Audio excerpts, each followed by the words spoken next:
Hola a todas y todos, esperando que estén muy bien. Les saludamos desde el programa Pulso Global y les damos la bienvenida a nuestra transmisión número 19. Como ustedes saben, este es un espacio creado para analizar los principales acontecimientos, fenómenos y escenarios que acontecen en el panorama internacional, por lo que pretendemos brindarles distintas opiniones e insumos que no necesariamente responden a la línea editorial de nuestro programa, sino que busca que cada uno de ustedes pueda construir su propio criterio. Les acompañamos Percy Rodríguez y quienes habla Gerald Solano. Sean todos bienvenidos y bienvenidas. Pasamos ahora a nuestra sección de noticias internacionales. Es hora de tomarle el pulso al acontecer global. BBC News informa coronavirus en Estados Unidos, las silenciosas tácticas para expulsar a más de 900 niños y adolescentes inmigrantes a raíz de la pandemia del COVID-19. Acá un tema lamentable, ¿verdad? Los más indefensos, los niños y adolescentes, están siendo deportados numerosamente. Estamos viendo un número elevado de los Estados Unidos y a partir de ahí muchos empiezan a regresar a sus países en condiciones que obviamente sabemos que son muy difíciles para las personas migrantes y en particular muchos de ellos a la región centroamericana que como bien sabemos está enfrentando o está siendo golpeada doblemente. Uno, por la crisis del coronavirus y dos, por el inicio ya de las tormentas tropicales que están azotando fuertemente en estos días y particularmente el fin de semana al caso de El Salvador y Guatemala.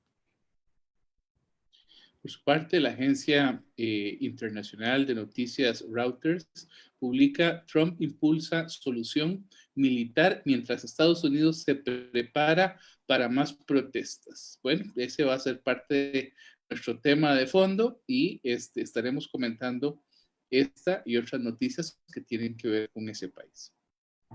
Por su parte, El Mundo de España se titula Acuerdo inédito entre Juan Guaidó y Nicolás Maduro para combatir el coronavirus. Suscriben un pacto para que la Organización Panamericana de la Salud lidere el combate contra la pandemia, ¿verdad? Pareciera que, y así lo señala el medio, que ha sucedido un milagro en el desierto político venezolano, en el cual el Parlamento y el gobierno bolivariano han suscrito un acuerdo que le permitiría a la Organización Panamericana de la Salud liderar el combate contra la pandemia y así salvar vidas en el país suramericano. Tras meses de lucha, se ha conseguido este acuerdo que permitirá recibir algunos fondos que van a ser administrados por la OPS, principalmente fondos aprobados para ayuda humanitaria y que de esta manera se pueda entonces combatir y tratar de salvar vidas de venezolanos obviamente en Venezuela. Un tema que definitivamente yo creo que no se esperaba digamos, en este contexto. Precisamente la semana pasada veíamos un poco ¿verdad? La lucha de poder y mencionábamos un poco el tema de la posición que tenía Juan Guaidó y Nicolás Maduro con respecto a la crisis política que han enfrentado y que hoy se suma a el combate con la COVID-19. Sí, así es. Totalmente inédito el acuerdo, inesperado si se quiere. Por su parte, la agencia AFP publica la noticia: el primer ministro británico ofrece visas a millones de congoneses. Recordemos, de Hong Kong. Recordemos que en estos días se ha estado discutiendo o se discutió en el Parlamento chino una iniciativa que pretende quitarle a Hong Kong el estatus que tiene o que ha tenido de autonomía, y esto genera, digamos, junto con la posición del presidente Trump de Estados Unidos de cancelar el estatus especial comercial, genera, digamos, para las personas que viven en esa región un gran problema, ¿verdad? Me imagino que se sentirán muchos de ellos incluso abandonados por Occidente. Bueno, el primer ministro británico parece lanzar de alguna forma una cuerda, por lo menos para las personas que podrían ser eventualmente acusadas por el gobierno de Pekín de promover la independencia, más autonomía, cuando el gobierno chino ha tratado más bien de limitar la soberanía, la independencia, el gobierno, el autogobierno que ha tenido Hong Kong desde que los británicos cedieron esa región a China. En esa misma temática, el periódico El Tiempo de Colombia señala: China tomará represalias contra Estados Unidos por decisión sobre Hong Kong. Pekín aseguró que nadie debe inmiscuirse en decisiones que se toman sobre la excolonia británica. China ha reiterado que tomará represalias contra cualquier intento que los Estados Unidos quieran desarrollar contra los intereses chinos, y reprobó la orden del presidente estadounidense Donald Trump de empezar un proceso para eliminar las excepciones por las cuales Estados Unidos le concede un trato diferenciado a Hong Kong con respecto, obviamente, a China. Acá un tema interesante que hemos venido, digamos, abordando a lo largo de digamos, de este año en nuestro programa, precisamente esta guerra comercial y esta dinámica entre las dos potencias pareciera estar ahora en un nuevo peldaño, en una nueva situación de confrontación en esos discursos que ya han sido bastante característicos y reiterados durante este 2020 entre Pekín y Washington. El diario ABC de España publica: Italia celebra desunida su fiesta nacional en un clima de pesimismo por la crisis. Paradójicamente, el periódico lanza unas imágenes de algunos partidos políticos de centro derecha que se están manifestando en el centro de Roma contra el gobierno, pidiendo rebajas de impuestos. Es también lanzando, digamos, eh, algunos ataques sobre la burocracia y sobre el tema de la pobreza en este país. Y bueno, pareciera que en momentos en que Italia viene saliendo del coronavirus, con los índices que ha tenido de mortalidad, y bueno, ya están las manifestaciones, en las imágenes que uno observa persona con persona, miles de personas aglutinadas, sin duda un problema para la crisis de la pandemia. Por su parte, Sputnik News titula: la actividad industrial china supera las expectativas tras la pandemia. La industria china se recupera más rápido de lo esperado. Según varios analistas, China es la primera economía importante del mundo cuya actividad de producción comenzó a crecer después de la recesión causada por la pandemia del COVID-19. De acuerdo con la Oficina Estatal de Estadísticas de China, el índice de gestores de compra se ubica en 50.7% en mayo, lo que significa un aumento de la actividad de producción. Esto es un tema, digamos, interesante de analizar en el impacto económico que puede tener para el resto de la comunidad internacional una vez que se salga del confinamiento, ¿verdad? O bien del manejo de la crisis por la COVID-19. Por otro lado, los componentes de los índices ha venido a la baja en términos de exportaciones, alrededor de un 35.3%, lo que significa que China su producción está creciendo a lo interno más rápido que la demanda externa. Y esto obviamente podría tener explicación precisamente a que todavía algunos de los países se encuentran con sus fronteras cerradas y con obviamente medidas de confinamiento en sus países. Recuerdo, Gerald, que cuando todo este asunto de la pandemia comenzó, una de las primeras noticias que dimos fue que Francia cancelaba la celebración de sus elecciones municipales. No sé si lo recuerdas. Bueno, ahora France 24 publica que el próximo 28 de junio se llevará a cabo la segunda vuelta de las municipales en Francia, que había estado pendiente. Bueno, esto se da en momentos en que Francia tiene cerca de 27,000 muertos. Recordemos, la semana pasada me parece dimos la noticia de que había comenzado el desconfinamiento en Francia. Y también el gobierno francés de Macron anunció la puesta en práctica de una aplicación para el control del coronavirus. Vamos a ver qué pasa en ese país. Y por último, el New York Times señala, y me llamó mucho la atención de esta noticia, porque si bien tiene que ver lamentablemente con el tema del coronavirus, ¿verdad? Que es lo que ha acaparado mucho de los titulares en este 2020, pero es referente también a un tema cultural y dice que el coronavirus amenaza la tradición china de mostrar afecto al compartir la comida. El gobierno de China ha emprendido una campaña para desalentar el uso de palillos personales al compartir la comida con el fin de evitar la propagación del coronavirus. La resistencia es fuerte, pues contradice una costumbre que expresa familiaridad y cariño. Pues definitivamente que el coronavirus per se ha venido a cambiar prácticamente todas nuestras formas de vivir, incluido ahora en este caso chino, una tradición que es milenaria. Sí, sin duda. Tengo también una noticia ayer del gobierno de Putin.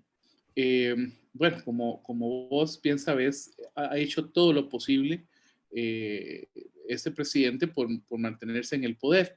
Y bueno, lo que está planteando el periódico El Mundo es que pareciera, vienen de nuevo el refrendo para lograr que el presidente pueda extender su poder y su dominio durante muchísimos años más.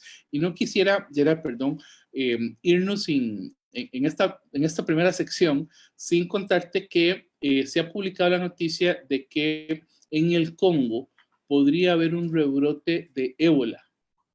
Eh, no se sale de una cuando se está en otra, ¿verdad? Eso ha sido pues una noticia que es lamentable y que también la habíamos dado acá, que se temía, pero parece que ya se está dando. Ya es confirmado.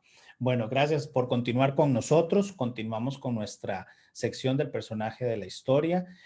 Hoy, como hemos anunciado en nuestras redes sociales, estaremos conversando sobre la crisis en los Estados Unidos y qué mejor espacio para hablar sobre Martin Luther King Jr., un activista que lideró la lucha pacífica contra la segregación y la discriminación racial en los Estados Unidos. Entonces, Percy, te escuchamos. Muy bien, bueno, hoy queremos hablar de Martin Luther King. Por supuesto que es una figura que con lo que está pasando en Estados Unidos eh, ha logrado de nuevo hacerse presente en los medios de comunicación, en las noticias, pero, y se sabe bastante sobre él. Yo creo que todos sabemos quién fue ese pastor de una iglesia bautista, que fue un gran luchador por los derechos civiles, por los derechos de los afrodescendientes, pero tuvo varias batallas. Lo que pasa ahí, aquí quisiera hacer como una, digamos, tratar de traer al presente algunas de las situaciones que él vivió y que de alguna forma estamos viendo en estos momentos en Estados Unidos. En aquellos años, si hoy estamos viendo un repunte de las manifestaciones que tienen que ver con minorías, que tienen que ver con problemas raciales, en aquellos años las marchas y las manifestaciones también se llevaron a cabo. Pero tengo la impresión de que Luther King planteó peticiones concretas, peleó por temas concretos que lograron soluciones judiciales a esos problemas concretos. Él se manifestó contra la segregación racial, adoptó la filosofía de medios no violentos, se manifestó contra la guerra de Vietnam y finalmente sobre el empleo y la pobreza, lo cual digamos fue un poco más amplio. Pero en la mayoría de las luchas, las manifestaciones tenían un porqué muy concreto. En este momento, lo vamos a analizar luego, en Estados Unidos tenemos manifestaciones, pero la respuesta o las causas o los temas por los que se está peleando son tan amplios, ¿verdad? Tener respuestas muy complicadas. Bueno, pero en ese tiempo también la vida era muy complicada. Quisiera poner nada más dos ejemplos cortitos sobre las luchas de Luther King. Uno tuvo que ver con la famosa Rosa Parks, una mujer negra que fue arrestada porque en un autobús se sentó donde no tenía que sentarse. Estamos hablando de mediados del siglo XX, de 1955, cuando las leyes en Estados Unidos no le permitían a las personas afrodescendientes poderse sentar junto a las personas de color, ¿verdad? Entonces, esas leyes de segregación, esta mujer, Rosa Parks, fue arrestada por violar esa ley al no querer ceder su asiento a un hombre blanco en el autobús en el que iba. Y bueno, Luther King comienza una lucha por reivindicar el derecho de Rosa Parks a sentarse en el bus, a ir cómodamente en el bus y a eliminar esta ley de segregación. Comienza un boicot que es apoyado por la población negra. Alrededor de unos 40.000 afrodescendientes se pronuncian contra la agresión física, siguen con la protesta que King comienza, a pesar de que unos días después que King empieza a manifestarse contra la segregación, incluso algunos supremacistas blancos envían unas bombas incendiarias a la casa de él, y aún así él mantiene las protestas. Decía que se le unen unas 40.000 personas y la gente deja de tomar los autobuses. Es decir, el boicot fue que si había que caminar 30 kilómetros para ir al trabajo, los afrodescendientes caminaron los 30 kilómetros para ir al trabajo. Es decir, el boicot que se generó finalizó por una decisión de la Corte Suprema de los Estados Unidos de 1956, es decir, casi 2 años después, que declaró ilegal la segregación no solo en los autobuses, sino también en los restaurantes, en las escuelas y en otros lugares públicos. Es decir, recordemos que tanto en las escuelas, habían escuelas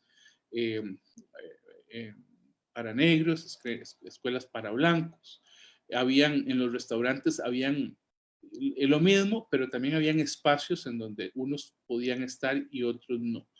Bueno, este tipo de racismo, de xenofobia, de división social, hizo que King tratara, digamos, de ampliar los derechos que se habían logrado, y hace también una lucha por organizar una serie de marchas por el derecho del voto de los afroamericanos. Imagínese usted que hace 70 años, menos de 70 años, casi 60 y pico de años, la población afrodescendiente no tenía derecho al voto.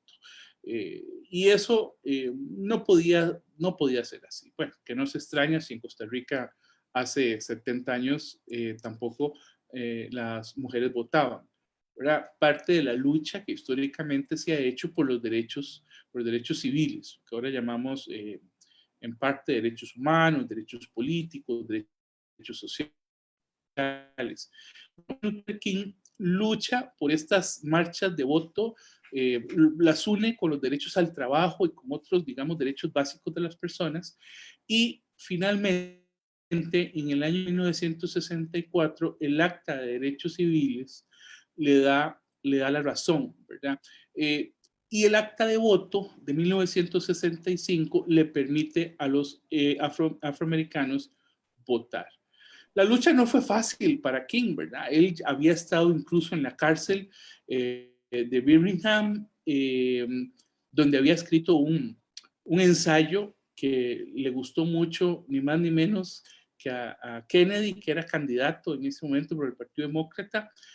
Kennedy se ayuda para que él salga de la cárcel, ¿verdad? Para que él sea liberado, y se van a generar en esos momentos, en el año 63, una gran cantidad de manifestaciones a favor de Luther King, que incluso van a terminar visibilizando al Ku Klux Klan, y en los atentados que el Ku Klux Klan empezó a hacer contra iglesias bautistas y otros grupos, ¿verdad? Sabemos que el Ku Klux Klan ha sido una organización racial que ha dado,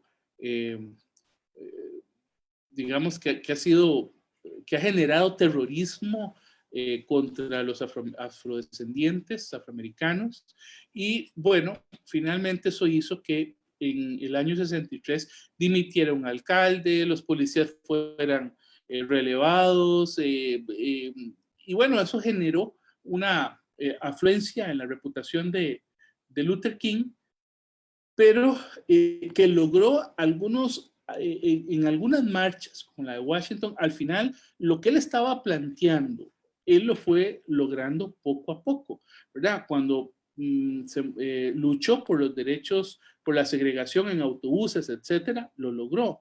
Cuando tuvo un resultado concreto a través de la Corte, cuando luchó por el voto de los afroamericanos, también se logró con una respuesta muy concreta por parte de la justicia, por parte del gobierno.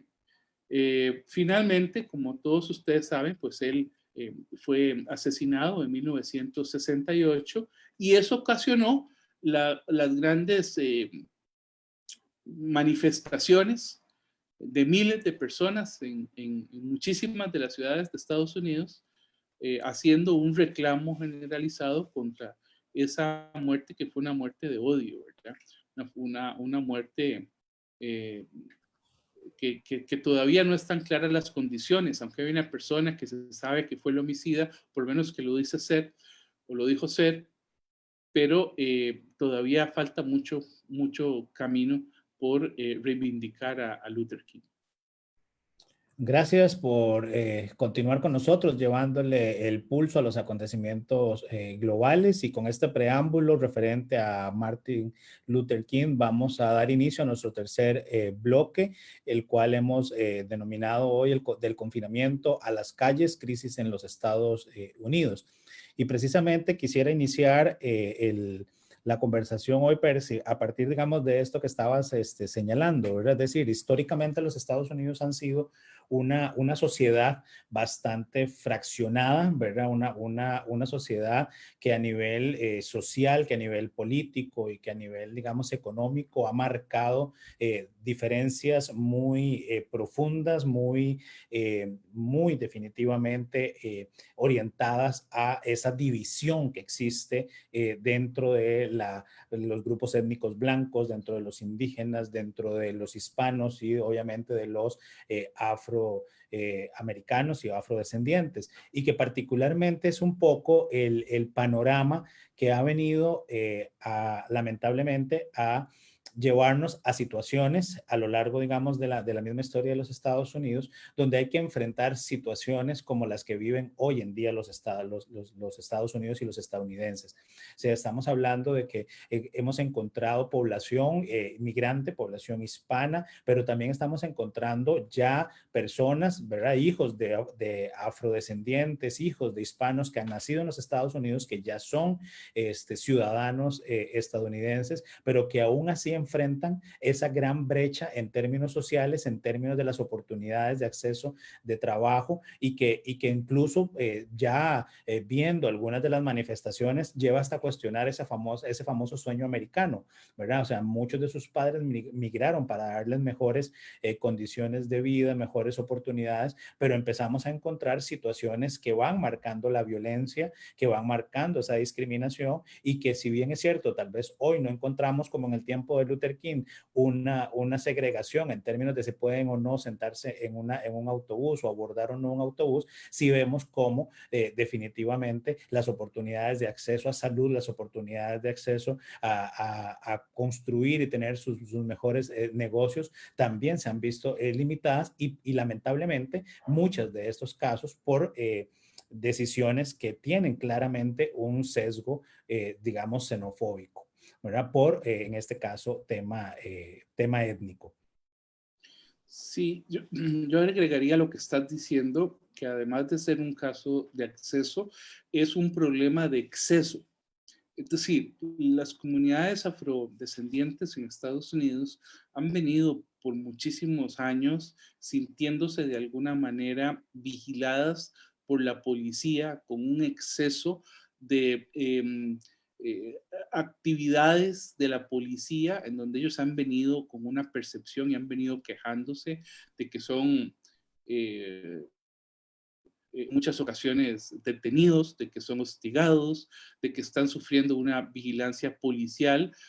¿Y cómo se puede sentir una persona así ante un ente, ante una organización que está para protegerlos y no para hostigarlos, ¿verdad? Uno esperaría que la policía en determinados casos o siempre esté disponible para ayudar, pero no para hostigar. Y ese exceso que durante muchísimos años han vivido y han sentido los afrodescendientes en Estados Unidos, me parece que era un detonante que se estaba calentando, y lo de la muerte de este muchacho, pues al final fue la gota que derramó el vaso. Ahora, esta percepción, Gerald, uno podría, que es un tema de percepción, vos podrías decir, bueno, pues no necesariamente es así. Podríamos confrontarlo contra algunos datos duros. Tengo acá unos datos duros que publicó el Centro Brookings, que es un centro que estudia este tema racial con sede en Washington, y ellos plantean lo siguiente, Gerard. Dicen que las personas negras tienen 3,5 veces más probabilidad que los blancos de morir a manos de un policía cuando no están atacando ni tienen un arma. El primer dato duro, ¿verdad? Segundo dato duro, los adolescentes negros tienen 21 veces más probabilidades que los blancos de morir por agentes de policía. Terrible. Tercer dato duro, la policía mata a un negro cada 40 horas. Cada 40 horas, Santísima Trinidad. O sea, cada 40 horas la policía está matando a un afroamericano. Esto, como te digo, lo escribe Rashad Ray, que es investigador del Brookings Institution, un centro de estudios con sede en Washington. Y te doy un dato más. 1 de cada 1000 negros muere a manos de la policía.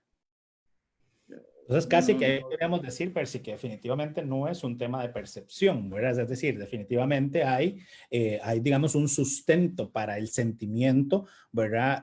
Que ha venido desarrollando la población, digamos, afrodescendiente, y que particularmente, como bien lo señalabas, lleva a, en este caso, al arresto y al abuso de poder, ¿verdad? O el abuso de la fuerza, del uso de la fuerza por este policía de Minneapolis contra George Floyd, ¿verdad? Que precisamente, como señalabas y en algunos otros espacios he también mencionado, es prácticamente la punta del iceberg, ¿verdad? Es decir, esta situación, ¿verdad? Precisamente que vive la población, digamos, afrodescendiente, termina, ¿verdad?, estallando con la lamentable muerte de George Floyd el 29 de mayo, y que genera, ¿verdad?, o hace que estalle una serie de manifestaciones a lo largo de los Estados Unidos, pero que definitivamente sabemos de que esta problemática que se está viviendo es real, y como bien lo mencionabas, 3.5 veces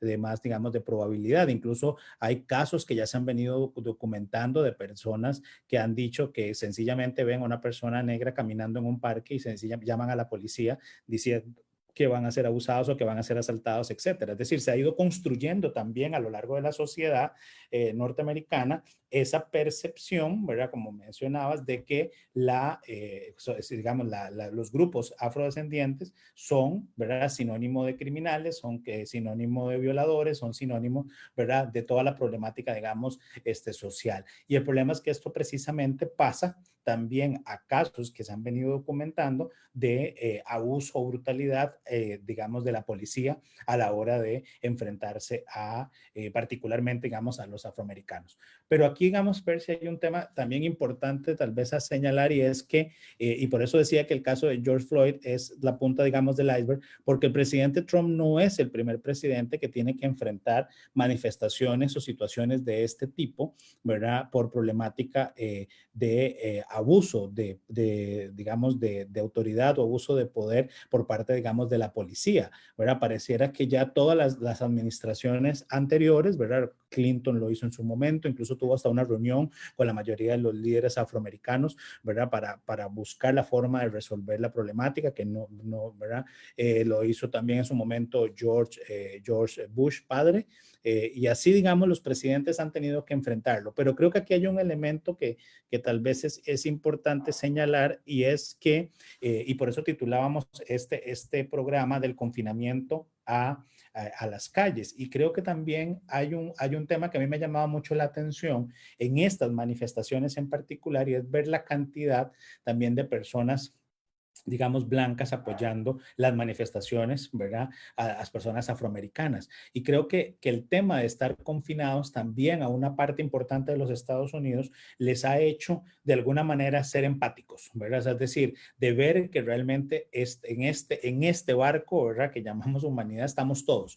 Y eso, digamos, también ha hecho que se haya olvidado que estamos estamos en una crisis o en un enfrentamiento con una pandemia. Se les ha olvidado a los estadounidenses de que hay que guardar distancia, de que no hay que hacer aglomeraciones, y en este momento está privando la vida, pero desde un punto de vista más estructural, me parece, y me parece también que un punto de vista incluso hasta más de futuro. Bueno, o sea, es decir, creo que hay también de alguna forma una conceptualización de que el COVID en algún momento se encontrará la vacuna, que en algún momento se encontrará un tratamiento médico, y que, digamos, de esto vamos a avanzar, pero que la problemática real del racismo, de la xenofobia y del abuso y la brutalidad policial no es un tema que se va a salir tan fácilmente o de manera tan rápida, sino que por el contrario han venido acumulándose en los años, y que definitivamente en este momento particularmente estalla. No sé hasta dónde, ¿verdad? Porque obviamente es un tema reciente y no hay, digamos, investigaciones al respecto, pero casi que podríamos decir, y no sé si ahí lo compartís, de que si esto hubiese pasado en otro momento donde no se está en confinamiento, probablemente menos personas hubiesen visto el video y hubiese sido una estadística más la muerte de George Floyd. Pero el hecho de que los estadounidenses estuviesen en confinamiento, y que por lo general en confinamiento estamos más cercanos a estar viendo redes sociales, a estar viendo lo que está aconteciendo, hizo que también este video tan, digamos, tan fuerte y tan cruel, al escucharlo donde está pidiendo ayuda, donde está diciendo que se está asfixiando, llegara a calar en la población al punto que, como te decía, salen a las calles sin importar si esto dentro de 2 semanas, 3 semanas va a tener una repercusión en términos de la crisis sanitaria. Sí, uno podría, digamos, relacionar las manifestaciones o la presencia de las personas en las calles a partir de ciertos momentos donde hay mucha disconformidad social, donde hay una gran tensión social. En la historia abundan esos casos. 1992 con Clinton, como lo decías vos, cuando un afrodescendiente muere a manos de 4 policías, y eso desata tal cantidad de manifestaciones y problemas que el mismo Bill Clinton tuvo que llamar al ejército, tuvo que sacar policías a las calles, la Guardia Nacional a las calles, por la cantidad de disturbios que se ocasionaron. El tema acá, y yo coincido con vos, es un tema de preocupación social. Es decir, al final el COVID-19 ha causado más de 100,000 muertos en Estados Unidos, como bien lo dijiste, pero ha dejado también sin empleo a más de, no sé, 40 millones de trabajadores. Si además le sumamos a eso que la mayoría de las personas que más están sufriendo esas estadísticas son los afrodescendientes, es decir, son las personas que más están enfermando, que más están sufriendo, que más están muriendo, más que el resto de los estadounidenses. Usted tiene ahí un cóctel bastante explosivo, ¿verdad? Es decir, y eso los norteamericanos lo entienden bien, los estadounidenses lo entienden bien, lo conocen bien.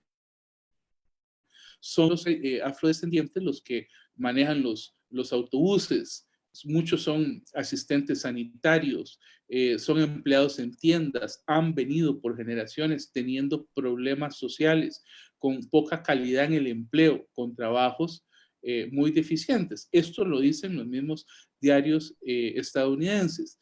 Bueno, en ese contexto o ese tipo, en ese contexto, son los que están en profesiones más cercanas a contagiarse de COVID-19. Y uno se preguntaría, ¿verdad? ¿Qué tipo eh, de estructura social, porque el tema es estructural, es sistémico sin duda, como vos lo has planteado, Gerald, son contradicciones en la parte social que sin duda alguna van generando una presión social, un calentamiento social, que después de todos estos días en que la gente se ha sentido aún más eh, temerosa, las personas se han sentido más débiles, más cercanas, digamos, a, a estar expuestas a la enfermedad de alguna manera, y además sin trabajo y viendo muchísima gente morir, y que el gobierno de los Estados Unidos se atrasó en responder, ¿verdad? Que es que ahí hay otro asunto, cómo el presidente respondió a la pandemia, sin duda alguna ha generado que muchas personas se sensibilicen en un tema social como son, digamos, los derechos eh, que puedan tener no solo las personas afrodescendientes. Es decir, al final, el tema de la muerte de este muchacho, ¿verdad? De George Floyd, te puede decir, lo que te puede decir es que la gente venía en una atmósfera de tensión constante y que eso fue un disparador. Eh, Como me decías antes de empezar el programa, esa no fue la causa. Totalmente de acuerdo con vos. El tema ha sido sistémico, ha sido estructural, como vos muy bien lo planteaste. Y que ahí ¿Pueden los negros y los afro y los latinos tienen acceso, o la población en general de los Estados Unidos tiene acceso médico, acceso a la atención médica? Pueden cuáles son las condiciones. Eso lo hablamos también en un programa anterior, ¿verdad? Como en Estados Unidos los sistemas asistenciales han sido más bien una limitación para que la gente pueda atenderse en momentos de pandemia. Y que incluso ahí, digamos, agregar un dato precisamente en tema, digamos, sistémico, y es que llama la atención que los Estados Unidos es uno de los países, no sé, no estoy seguro si es el único, pero es de los pocos países en el mundo que tiene incluso una segregación racial en sus ID, en sus identificaciones, donde se indica el grupo étnico, ¿verdad? Si usted es negro, si usted es hispano, etcétera, lo cual definitivamente también marca de alguna manera estas diferencias que estamos, digamos, conversando y que también es un reflejo de esa supremacía blanca que hemos estado conversando. Y ahí ahora que mencionabas un poco al gobierno, también en esta materia ha habido un mal manejo por parte de la reacción, digamos, del mismo gobierno del presidente Donald Trump. Pero antes de analizar la reacción inmediata, hay que también recordar lo que hizo y lo que decía en campaña, ¿verdad? Y lo que ha venido diciendo en esos 3 años. Ha habido un discurso muy importante del presidente Trump en muchos de sus tweets, en muchas de las manifestaciones, que los problemas que enfrentan los Estados Unidos son producto de los migrantes y son producto de esas mismas minorías, lo que ha de alguna forma incentivado, ¿verdad? Ese sentimiento que vos mencionabas de la supremacía blanca, que incluso llama la atención, ¿verdad? La posibilidad que has señalado en estos últimos días de declarar un grupo de supremacía blanca como un grupo terrorista, que él considera que podría hacerse, pero que es un grupo que en algún momento ha manifestado apoyo al presidente, digamos, Trump y a decisiones del presidente, del mismo presidente. Y aquí, digamos, tal vez algo importante, lo que hemos visto en medios y que me parece relevante señalar es que estas manifestaciones en realidad han sido pacíficas. El tema es que, como bien decías, ha habido un caldo de cultivo, ¿verdad? En términos de una serie de situaciones donde grupos más anarquistas, donde grupos más violentos también han estado inmersos en estas manifestaciones y es donde hemos visto los saqueos y donde hemos visto, ¿verdad? Una serie, digamos, de actos vandálicos. Pero también hemos contrarrestado con otro tipo de manifestaciones que han sido definitivamente pacíficas, que creo que es un poco más el sentimiento original. Lo que pasa es que estamos hablando de una sociedad que estaba en una olla de presión presión, ¿verdad? Y que cada vez le estábamos metiendo más presión y que definitivamente con el caso de George Floyd termina estallando. Y creo yo también acá que es un punto, digamos, importante a señalar y que no podría dejar de mencionarlo acá, y es que en la reacción del presidente Trump, que insisto, es una situación o una reacción errónea, es el tweet donde él señala y dice que cuando empiezan los saqueos, empiezan los disparos. O sea, es decir, de alguna forma hay un mensaje que le está diciendo a la gente, ¿verdad? O salen a las calles, ¿verdad? Porque prácticamente fue como retarlos a salir a las calles, pero también fue darle alas, ¿verdad? A ese otro grupo extremista de que se puede tomar la fuerza. E incluso a la misma policía que ha venido haciendo en algunos casos manifestaciones fuertes, ¿verdad? Hemos visto un enfrentamiento muy fuerte de golpes, ¿verdad? De exceso de fuerza, porque ese tweet, si lo analizamos, ¿verdad? En el fondo, está llamando a las partes prácticamente a confrontarse, ¿verdad? Es decir, cuando empiezan los saqueos, empiezan los disparos, ¿verdad? Si se empezara tal vez a analizar y a leerlo un poco más desmenuzado, en realidad digamos, preocupante que esa sea la respuesta del presidente. E incluso, como bien señalaste hace unos momentos, hace una reunión con los gobernadores y les dice que tienen que empezar a tomar medidas, porque si ellos no toman las medidas para contrarrestar las manifestaciones, lo va a hacer él con el uso del ejército. Y si bien es cierto, se podría hacer uso de un acta que le permita hacerlo, ¿verdad? En términos legales, bueno, es la forma en que debería de hacer el presidente, es la forma en que debería hacer el discurso. Y no hay que olvidar que tal vez no lo hemos mencionado, que todas estas dos crisis, ¿verdad? Tanto la crisis del COVID-19 con la crisis de las manifestaciones, precisamente se dan en un escenario de campaña política, ¿verdad? Es decir, en campaña electoral. Y aquí, digamos, es un tema de que algunos han señalado que el presidente sigue pensando precisamente con fines electorales y no con fines en términos de resolver realmente situaciones que están viviendo día a día los estadounidenses. Como bien señalabas, de los primeros grupos que se quedan sin seguro, de que no tienen recursos para pagar, que se quedan sin trabajo, son precisamente estos grupos que están siendo más vulnerables. Le veía un dato en uno de los medios internacionales que señalaba que en el caso de Minneapolis y de Minnesota, en Minnesota como general es un 6% de la población, digamos, negra, ¿verdad? O afroamericana, y de ese 6%, prácticamente el 35-40% ha sufrido de COVID y con una tasa similar de muertes, ¿verdad? Y que en Minneapolis particularmente, este dato se aumenta, como bien lo señalabas, hasta incluso más de la mitad de afrodescendientes digamos, con el coronavirus, y muchos de ellos, digamos, falleciendo. Pero bueno, este fin de semana, ¿verdad? Prácticamente nos llevó también a imágenes que tal vez no nos imaginábamos, ¿verdad? Y que tal vez no era tan sencillo haberlos previsto hace unas semanas, mientras los discursos eran cómo combatir la COVID-19, y es ver a los Estados Unidos con un toque de queda, ¿verdad? Más de 40 estados de los 50 estados con manifestaciones, más de 140 ciudades en los Estados Unidos con grupos haciendo, ¿verdad? Manifestaciones y enfrentando incluso actos de vandalismo, y un símbolo, ¿verdad? Que fue, digamos, interesante de visualizar, que es el famoso apagonazo de la Casa Blanca, ¿verdad? Hecho que no sucedía desde 1889. Entonces, que al final Estados Unidos es una sociedad que también ha venido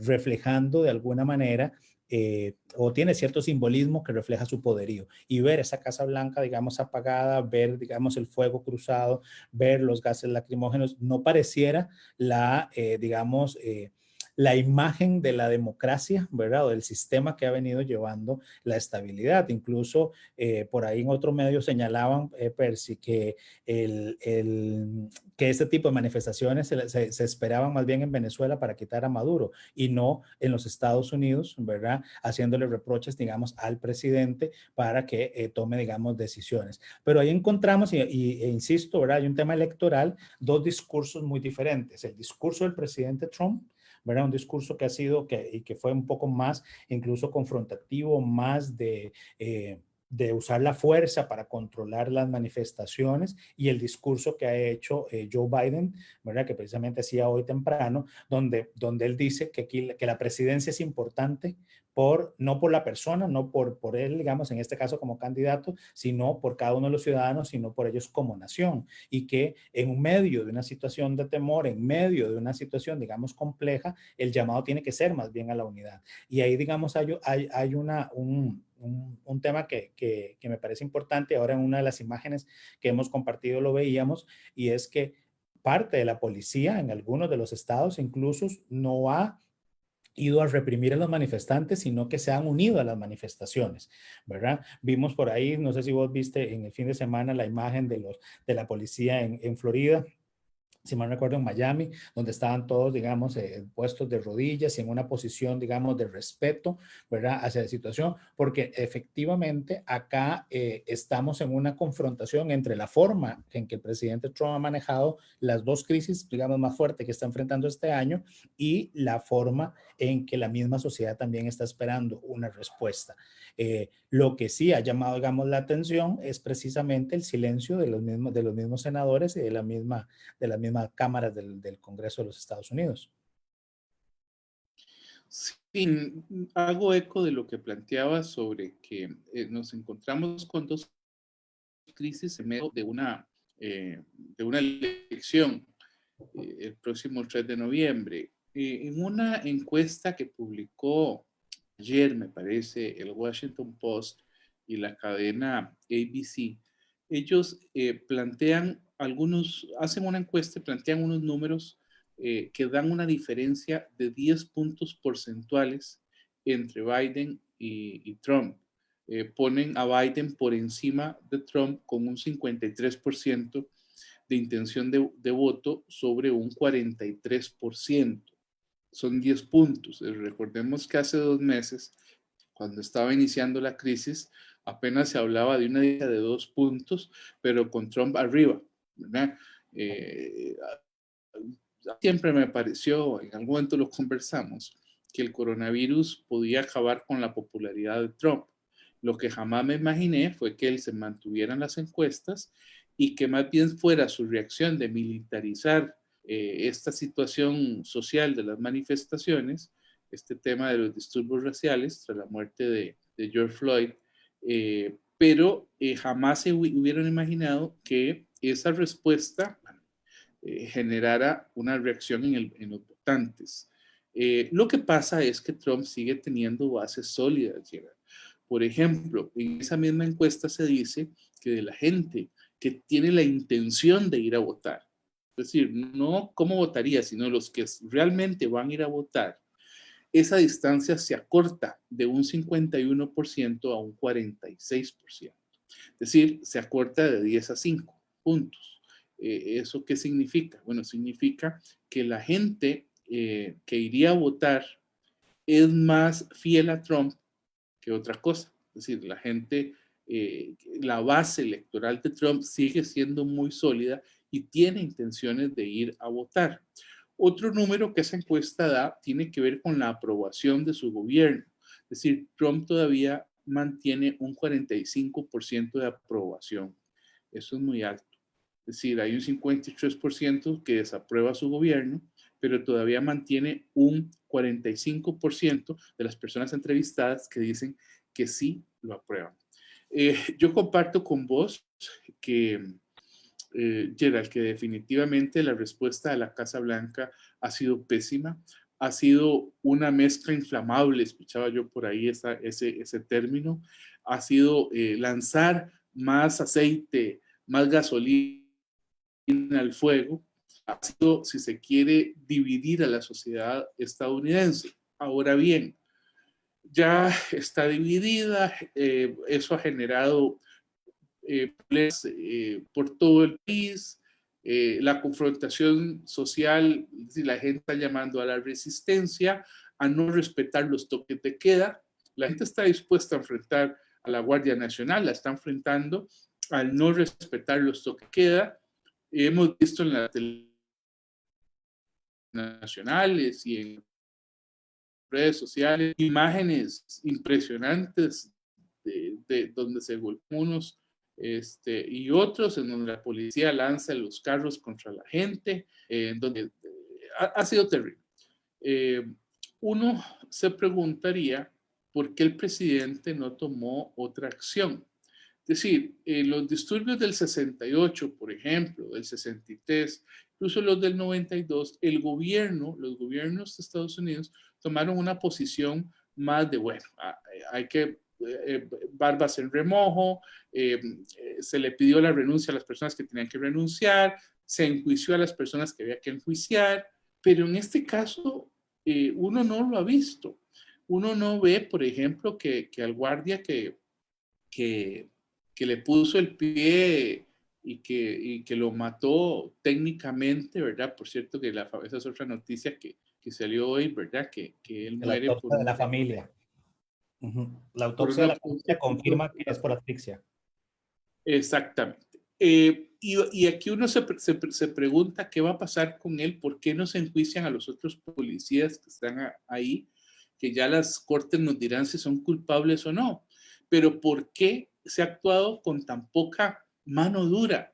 Eso es lo que la gente, me parece a mí que la gente se siente molesta, es parte de que la gente se sienta engañada, de que continúa en las calles, digamos, exponiendo su vida, ¿verdad? Y un presidente que ahora, bueno, ahora que se salió esto de las manos y que hay saqueos, y bueno, que los saqueos de alguna manera ensucian la lucha social, pero ahí están también presentes. Y ahora que dice, bueno, vamos a sacar el ejército a la calle, si los gobernadores y los alcaldes no ponen orden, que no lo van a poner, Gerald, porque la gente está molesta. Entonces, ¿qué sigue? Sacar el ejército. Yo pienso que va a sacar el ejército. ¿Y qué va a pasar cuando saque el ejército? Esas son preguntas que hay que hacerse, porque alguna gente en la base política de Trump podrían estar muy contentas, así la mano dura, el presidente que sacó el ejército a poner orden contra los saqueos. Pero un momento. Pero no fue ese mismo presidente el que motivó que la gente saliera a marchar en la forma como lo ha hecho. Es decir, no ha sido la respuesta de la Casa Blanca la que ha generado división y la que ha lanzado más gasolina al fuego. Entonces, ¿qué va a suceder cuando cuando salga el ejército a, a la calle? Que me parece a mí lo que sí. Sí, y lo otro en esa línea que señalas, es precisamente si el ejército va a, ¿verdad?, a disparar y a seguir usando la fuerza contra mismos ciudadanos estadounidenses en territorio estadounidense, que si bien es cierto, el acta lo faculta para convocarlo, aquí va a haber un enfrentamiento entre los mismos estadounidenses que a nivel de lo que hablábamos, de ese simbolismo y ese impacto a lo externo, que ahí digamos es el otro tema, ¿verdad?, importante de visualizar, es que también va a tener de repercusión o de reacción el resto de la comunidad internacional, porque hasta hoy, incluso el gobierno nuestro ha tenido ahí, ¿verdad? Hoy tuvo un pequeño ahí desliz y confrontamiento entre declaraciones del ministro de la presidencia y la vicepresidenta de la República, ¿verdad? Por declaraciones respecto a este caso, pero bueno, ¿cuál va a ser la reacción de la Unión Europea, de los países, digamos, aliados, en ese uso, digamos, de un ejército, y que esto más bien incremente muchísimo más la violencia? Y ahí nos preguntan en redes sociales que si el presidente Trump es el culpable un poco de que la población estadounidense se sienta sin esperanza. Yo digamos, creo que no personificaría, digamos, a que el presidente es la razón o el culpable, pero sí es parte de, ¿verdad? O sea, es decir, no es la única causa, como hemos dicho, aquí hay temas más estructurales, son años digamos, de esta lucha, bien lo señalabas con el personaje del día, ¿verdad? Con todo lo que pasa a Martin Luther King, que al final muere asesinado, ¿verdad?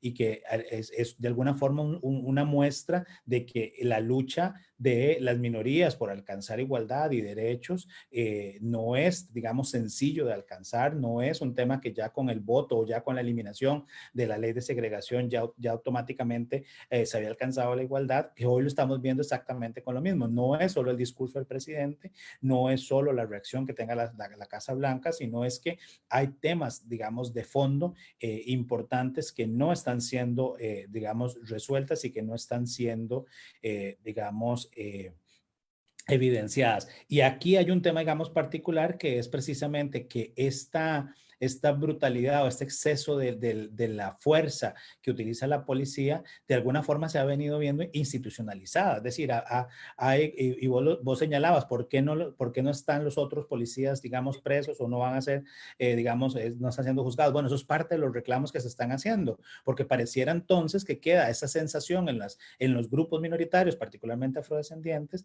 que el sistema responde a ese white privilege, ¿verdad? O a esa supremacía definitivamente blanca, y que la justicia entonces ya no es tan justicia, y que incluso podríamos hasta decir entonces que la justicia tiene color, ¿verdad? Porque entonces pareciera que cuando muere un blanco, la justicia sí es muchísimo más rápida, es pronta, es cumplida, pero que en el caso de las minorías, como en este caso la minoría afroamericana, no recibe, digamos, esa respuesta.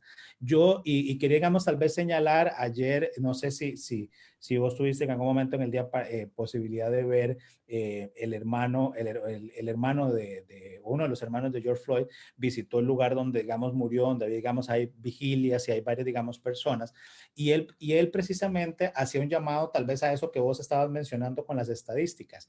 Él decía que la gente tiene que salir a votar, ¿verdad? Y él decía que si realmente esto les había impactado, que una de las formas no era ya no solo, ¿verdad? Primero, que ellos eran una familia, digamos, pacífica, que eran una familia que no buscaban la violencia, ¿verdad? Que lo que estaban buscando era justicia, pero que también él tenía claro que la forma para poder cambiar y contrarrestar esto era salir a votar, y decía no solo salir a votar por el presidente, sino también votar por los representantes, votar por los senadores, es decir, para tener una participación más activa en digamos, en este proceso. Y ahí entonces, al dato que vos dabas, me quedo, digamos, en esa, digamos, dándole vueltas a eso en la cabeza, ¿verdad? O sea, ¿cuántas de ese 5% que mencionaste que sí podría votar por Biden, ¿verdad? O tiene intención, ¿verdad? O es el candidato que tal vez le gusta más, o el menos malo, como llamábamos en algún momento acá, va realmente esta situación, la respuesta que da el presidente Trump con el uso o no del ejército, y que